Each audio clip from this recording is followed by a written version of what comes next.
Une scène effrayante, des joueurs frappés par la foudre. L'équipe péruvienne s'effondre alors qu'elle rentrait au vestiaire à cause de l'orage. L'un des joueurs ne se relèvera pas. Quand un orage éclate, quand la foudre frappe, quel comportement adopter? À l'extérieur, il faut tenter de trouver un abri sans attendre.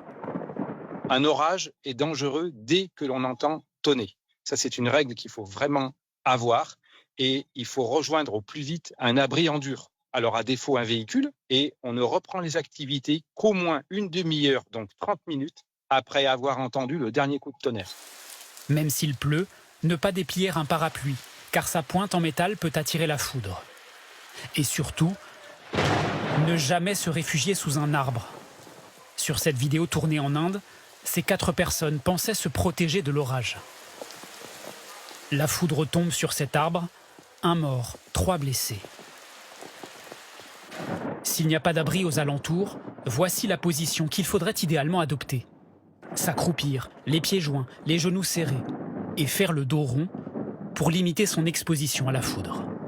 Si vous êtes en groupe, vous vous espacez les uns des autres, genre 3 mètres minimum entre 2 personnes, si par malheur une des personnes est foudroyée, que ça s'arrête là, que ça ne passe pas de l'une à l'autre. À l'intérieur, nous sommes davantage protégés. Mais pour autant, il y a là aussi quelques bons réflexes à connaître. Ne pas prendre de douche ou de bain, car la foudre peut être conduite par la plomberie. Évitez aussi d'utiliser sa machine à laver. Globalement, il est préférable de débrancher tous ces appareils électriques. Aucun problème en revanche si l'on veut utiliser son téléphone portable pendant un orage. Il n'augmente pas le risque d'être frappé par un éclair.